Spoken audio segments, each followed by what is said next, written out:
All right, so Mr. Williams is having a right rotator cuff repair today, and so I'm going to be doing an interscalene block for him.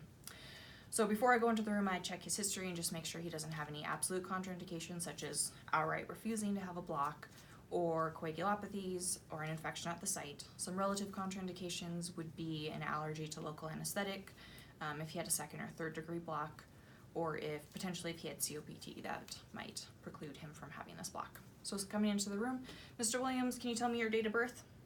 All right, and can you tell me what we're doing today?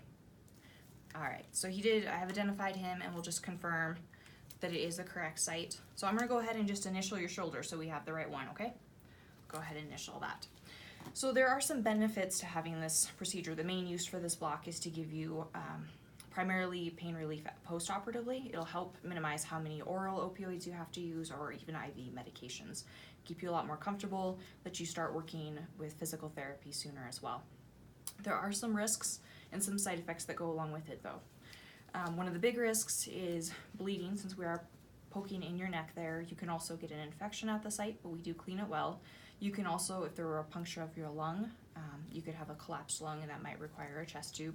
But again, I'm going to be using an ultrasound, so that does minimize the risk. There's always a risk of injury to the nerve. Some of the side effects that can go along with it is something called Horner syndrome. So you could have some nasal congestion, you could have a hoarse voice, facial weakness, facial drooping on that side, and your pupils could be unequal. That does go away when it wears off. Another risk that goes along with it is the nerve that would be numbing is very close to the one that controls your diaphragm, so it could make it a little more difficult for you to breathe if that numbed up as well. All right, the alternative to this is we could just go with those IV and oral medications, but this would provide better pain relief for you. Do you consent to this procedure? All right, so he does, so I'll have him sign the consent and we can go from there. So I'm gonna do this post-induction. If this was pre-induction, I would probably give him some Versed, possibly some fentanyl, just to get him nice and comfortable. But again, and I would make sure that I had monitors such as blood pressure cuff, pulse ox, supplemental oxygen, that kind of stuff for him as well. However, since it is post-induction, we'll just pretend we're in the OR now. So he's already intubated. He has, again, all of those monitors on and is getting oxygen through the ET tube. So at this point, we do a timeout. Everybody confirm we have the consent and it is the right patient, the right procedure, all of that. So positioning wise, he will be supine with his head turned down.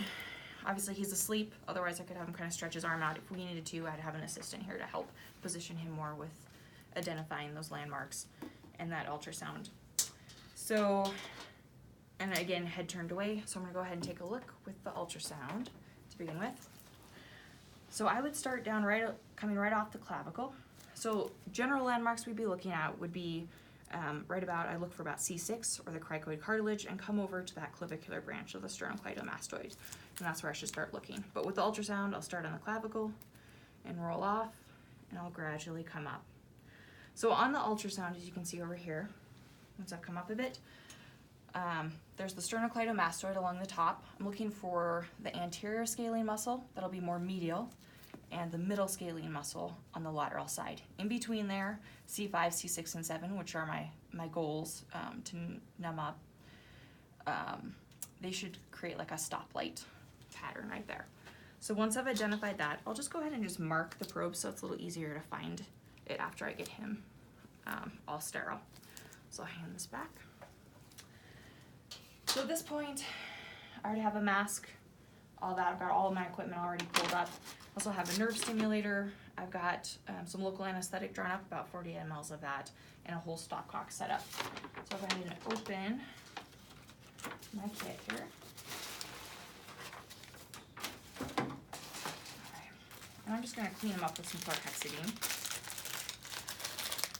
So again, we'd clean this for about 2 minutes, start in around where I had those marks, and go up and make sure it's just a nice, very liberal cleaning. So once that's all cleaned, I'll go ahead and let that dry and put on some sterile gloves.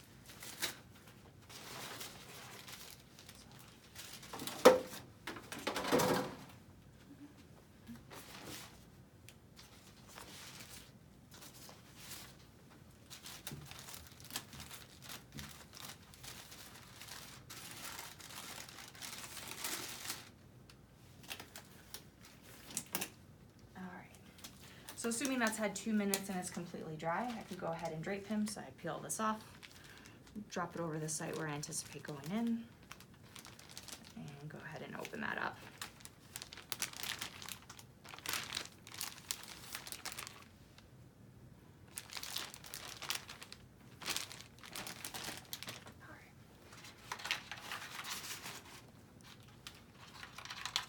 So next, I'm gonna drop some local anesthetic, and I'm just gonna use some 1% lidocaine here. So I could get a filter needle, break that, and I could drop 3 mLs. I probably won't need that much, and I probably wouldn't strictly need to put a skin wheel in since it is post-induction, but I'll do that just for comfort's sake. So I'll set my lidocaine here. I'll also make sure that I have my needle ready. So I have a 2 to 3 inch 22 gauge needle that has a connection for the local anesthetic and for the nerve stimulator. So I'll set that out and make sure it's nice and ready. Next, I will get my probe cover out. So I've got the probe cover and I have some sterile gel. So I could put a little bit on that site to begin with. And if I wanted, I could put some inside the probe and then leave the rest available right here. So if you don't mind dropping that probe in here.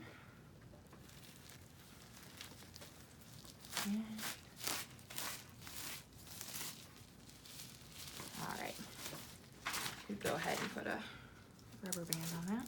So I'm just going to reconfirm my landmarks. So again, coming right off the clavicle, I'd run down, and once again, just reconfirm all the landmarks here. So once that's confirmed, I'm going to go ahead and palpate for the artery. Even though I have the ultrasound here, I'll just palpate it just for safety's sake. And on the edge, I'll go ahead and put a nice little skin wheel with that lidocaine. Again, I'll aspirate and then just put in that skin wheel. All right, perfect. So while that's numbing up, I had my assistant already draw out my local anesthetic. So it would depend on the facility what I used, but we'll just say for this, I used 0.25% lidocaine and added 4 milligrams of dexamethasone. So once that's connected, I'll have her just flush the line with that local anesthetic so I don't have any air. Perfect. And then hook up the nerve stimulator. So assuming this has been long enough to numb up that skin wheel, to numb up the skin, I'll go ahead, bring my ultrasound back up, reconfirm those landmarks. So looking at the ultrasound, I'm gonna come in plane, and it will come in along this lateral side, and I'll come in underneath C7. So once I've confirmed my landmarks, I'm gonna come in with that needle, and I can anticipate it being somewhere between 1.5 to 2 centimeters in depth before I reach it, but I'll be watching the ultrasound as guidance. So once I see that I'm near the nerve, I'll have you turn on that nerve stimulator to 0.3. All right, 0.3. Okay, and I'm looking for a twitch in the shoulder, the pecs, the bicep, anywhere in that area. So at 0.3, if I'm close to the nerve, I should get that twitch response, and I do have it. I'll have you turn it down to 0.2. 0.2? Perfect. So at 0.2, I lose the twitch, which indicates I'm not inside the nerve bundle. So had I still had a twitch at 0.2, I would need to draw that needle back and reposition. But I'll have you go back up to 0.3 till we reestablish that twitch. 0.3? And it's reestablished, perfect. So I'm gonna have you draw back on the syringe. So we'll aspirate just to make sure we're not in a vein or a vessel. And then I'm gonna have you give 1 ml of that local anesthetic. 1 ml. All right, so now we're watching for that 1 ml to ablate the twitch, and it does, so we can turn off the nerve stimulator. So using the ultrasound as guidance on volume, I'm gonna have my assistant aspirate and give 5 mLs at a time. The volume could be anywhere between 20 to 30, 35 mLs, just kind of depending on the patient. But again, the ultrasound would be what I would use for guidance. And again, we'd be aspirating and administering at intervals and repositioning as needed. So once that's done, I could go ahead and take the needle out.